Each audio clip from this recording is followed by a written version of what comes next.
please leave?" said my mother-in-law, Catherine, coldly as soon as we learned my husband would be transferred abroad. She took the house away from me and my daughter. With nowhere else to go, I went to the park with my 2-year-old daughter, feeling lost and unsure of what to do next. Suddenly, police officers surrounded me and asked me to come to the station. Soaking wet from the rain and shivering, I followed them, only to find an unexpected person waiting for me there. My name is Emma, and I'm turning 35 this year. I met my husband Bob at work, and after a year of dating, we got married. I quit my job when we married, and 2 years ago, our daughter Lily was born. Currently, I live with Bob, Lily, and my mother-in-law, Catherine. We used to rent, but after Catherine's husband passed away and her knees started giving her trouble, we decided to buy a new apartment and live together. It made sense since it was cheaper than a house, had an elevator for Catherine's knees, and good transportation access. Bob's job requires a lot of travel, more than other employees, with trips to other states about once a week. Having a 2-year-old, I get stressed when he's away. At first, Catherine helped with childcare, but now she doesn't at all. She actually creates more work for me by leaving dirty dishes and unwashed utensils around. When I ask her to rinse them, she apologizes and promises to be careful, but it's just talk. She only rinses them when Bob is home, which I recently noticed. Catherine's behavior seems intentionally difficult. She asks if I need anything from the store and then later complains she needed something after I've already returned. Considering her bad knees, I initially wanted to help her, but my desire is fading. I thought about talking to Bob, but he's stressed from work and I didn't want to add to his burden. Catherine's behavior started soon after we moved in together, and it's been ongoing for several years. A friend suggested that Catherine might be bullying me and that I should talk to Bob. I worry that discussing it might lead to Catherine, who has no other relatives, ending up in a facility. At first, I thought enduring it was better. But one day something happened that changed my mind. I planned to drop off Lily at my parents' place. They love having her over for sleepovers. Thanks for always bringing Lily. We look forward to these visits. Why don't you stay over sometimes too? They said. I wanted to, but I was worried about leaving Catherine alone. After a brief chat, I decided to head home. I reminded myself not to spoil Lily with too many toys.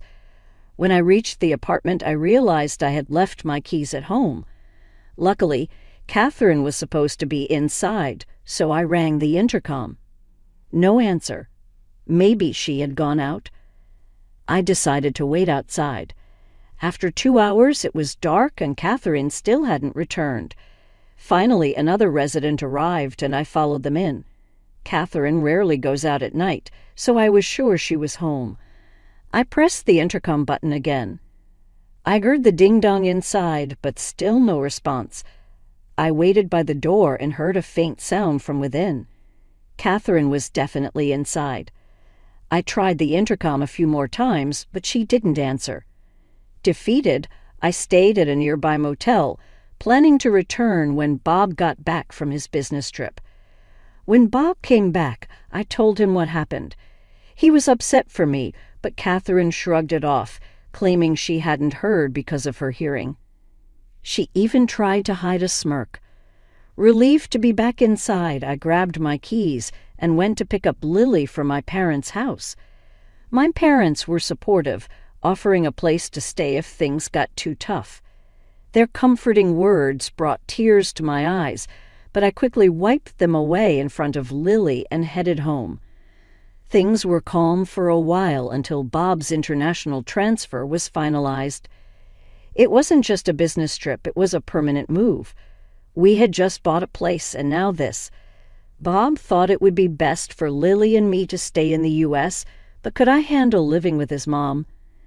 After considering the potential stress for Lily, I agreed it was best for us to stay. Bob left for Europe soon after, and despite his concern for us, He was too busy to think much about it. So life with Catherine began. As expected, things went downhill as soon as Bob left. Catherine's attitude changed dramatically. One stormy day, she dropped a bombshell. Now that Bob's gone, wouldn't it be better if you and Lily moved out? I was shocked. Excuse me, what do you mean? Just what I said. I can't relax with strangers in the house. I'd appreciate it if you could leave right now. I couldn't believe her audacity. I had always tried to make living together comfortable and treated her as family. To her, we were just an inconvenience. I considered heading back to my parents' place, but she pushed me out the door, saying, "Why don't you just get out?" Lily and I, still dressed as we were thrown out into the rain. No matter how much I banged on the door, Catherine wouldn't come out. Lost and confused, I carried Lily to a nearby park. There was a small roof there that offered some shelter from the rain. Ideally, I would have checked into a motel or gone back to my parents' place, but I had left both my wallet and phone inside the house. Feeling helpless, I sat in the park, trying to figure out our next move. I'm not sure how much time passed in the torrential downpour. Overwhelmed by fatigue and cold, I began to doze off. It was already dark, and even though it was summer, the cold was biting. I feared we might catch a cold. As bad as things were, it seemed the only option was to walk to my parents' home, but it would be a 3-hour walk. As I was contemplating our situation, I saw 2 distant lights approaching. Given the rain, I couldn't see clearly, but the lights belonged to 2 police officers. I thought maybe they could help. Before I could approach, one of them called out, "Are you Emma, and is this little one Lily?" I was surprised they knew my name, but weakly replied, "Yes, that's us." The officer said, "Please come to the station with us." I wondered why the police station. Urged by the officer, Lily and I got into the patrol car. We were freezing from being out in the rain for so long, but the officers had thoughtfully brought large towels. "You might need these. We've got some spare clothes back at the station for you," they said kindly. Wondering why they knew about us and why we were headed to the police station, I inquired, "How did you know where to find us?" They responded, "We'll explain everything once we're back at the station. For now, just try to relax." Exhausted, I soon fell asleep and woke up to find we had arrived at the police station. Following the officers inside, to my surprise, I saw Catherine and my uncle. "Uncle, what are you doing here?" "He was contacted by Bob," he explained. "Bob suspected I might be having issues with his mom, and since he's abroad, he wanted my uncle to keep an eye on things for him." According to my uncle, Bob had spoken to him about this issue before. He said Bob had requested him to keep an eye on things since he couldn't be there himself. It turns out Bob saw us in the rain earlier today. He was considering taking us in himself, but thought Catherine's behavior was extreme, so he reported to the police. That's why the officers knew our whereabouts and came to get us. Catherine had also been asked to come to the police station. She sat on a sofa, glaring at me, seemingly clueless about why she was there. "Why do I have to be here? I have a bad knee, you know." If Bob was here, this wouldn't be happening. Catherine was making her case. But this entire situation was a result of Bob asking my uncle for help. In discussions with the police, there was a high likelihood that the events might have legal implications. I was told to consider hiring an attorney. That seemed like an overreaction. All I did was lock the door. I didn't do anything else. Do you even realize what you've done? You threw Emma and her child out in torrential rain. That's not forgivable. My uncle backed me up, saying I was the rightful owner of the house. But Catherine insisted it was impossible, claiming Bob was the rightful owner and that it should be hers now that he's not here. Catherine was under the impression Bob owned the house, but she was wrong. Actually, my uncle, who runs a real estate business, got us a great deal on a condo. Bob had suggested putting the property under my name. At the time, I didn't care, but now I'm glad I listened to him. Following my uncle's advice, I decided to hire a lawyer. The lawyer said evicting Catherine would be tough, suggesting placing her in a care facility might be the best option. I immediately called Bob to explain the situation. He hadn't expected things to escalate this much and wanted to return from Japan to discuss it properly. He was also considering placing Catherine in a facility. Despite being at the police station, Catherine casually snacked on crackers. I couldn't return home with Catherine there, so I took shelter at my parents' place until Bob returned. He would be back in a week, giving me time to figure out our next steps. If Bob wouldn't support me, divorce seemed like the only option. I regretted not seeking advice sooner. A week later, Bob returned from Europe and went to the house with Catherine, so I moved back home from my parents' place. Given the urgency, Bob could only stay for a few days. We needed to discuss our next moves. I heard some things from Emma's uncle. Is all of that true? It's all lies. I haven't done anything. Emma's plotting to evict me, Catherine stubbornly claimed. Bob, who should have been on my side, seemed to want to consider Catherine's perspective. I get it. Do you have any evidence to prove Emma's plotting something? Evidence? Of course not. Emma, do you have any evidence? To be honest, I'd been so busy with work I hadn't kept an eye on things. I'm not sure who to believe. I handed Bob a voice recorder. What's this? It contains recordings of Catherine. She not only evicted me, but also berated me. When Bob played it, he heard Catherine's voice saying things like, "Such a worthless wife. I wonder why he even married you." Hearing this, Catherine quickly tried to defend herself. This is taken out of context.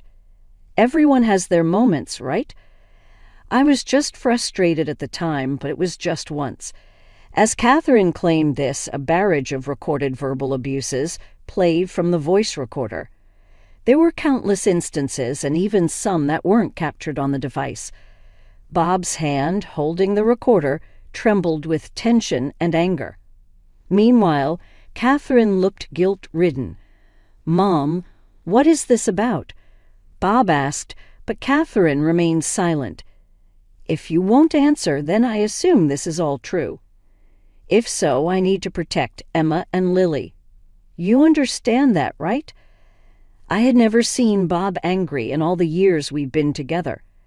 Catherine, probably seeing this side of Bob for the first time, looked frightened and shrunk back, unable to say a word.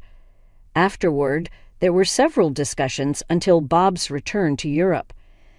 I asserted that I could no longer live with Catherine, considering Lily's presence and not wanting a repeat of this event. I felt I wouldn't be able to handle it. Bob seemed to share my sentiment, leaning towards placing Catherine in a care facility. However, Sean strongly opposed the idea, complicating the discussions. "Regardless, I've decided to sell the house, so you can't stay here anymore. If you don't want the facility, you'll need to find another place," I told Catherine. "How dare you decide this on your own? I won't allow you to sell the house." Catherine resisted, but it was a tough request to accommodate. That's because Lily and I had decided to move to Europe. Bob regretted not being more present for his family and wanted to be there for us moving forward. Although I was hesitant about living abroad, knowing Bob would be with us reassured me.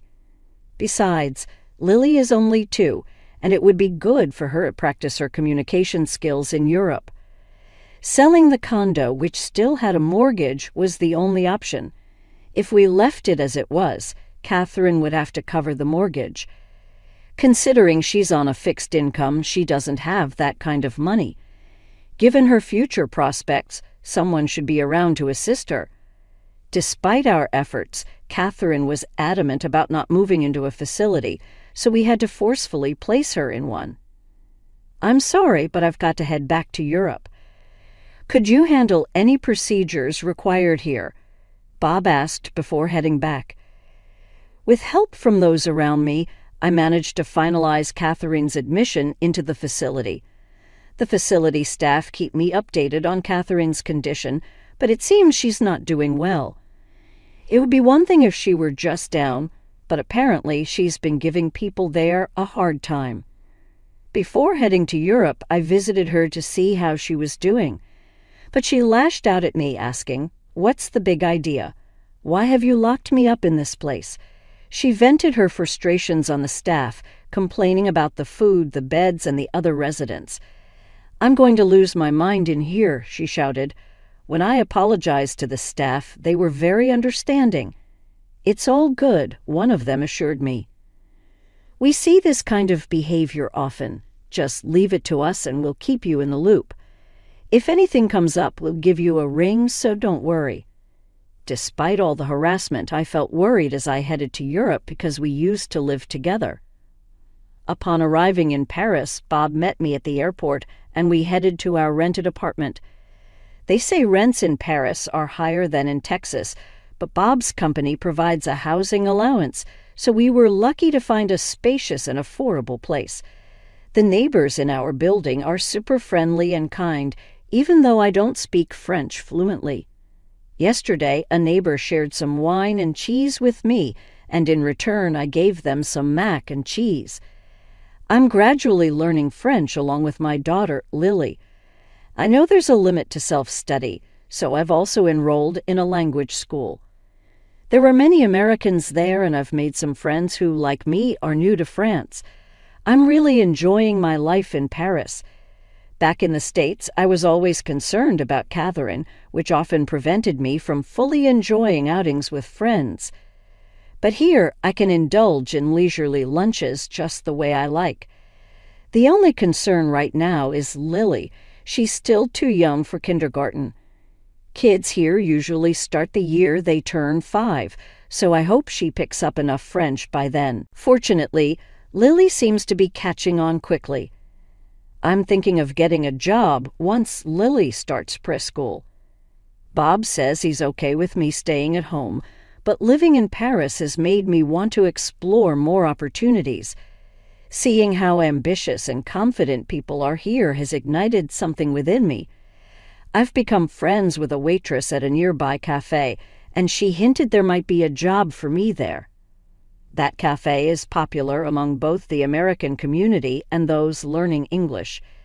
There might be challenges ahead, but since coming to France, Bob and I have been communicating much better. I feel more confident in expressing my feelings, and I believe that no matter what happens, we'll face it as a family. Right now, I feel happier than I've ever been in my life.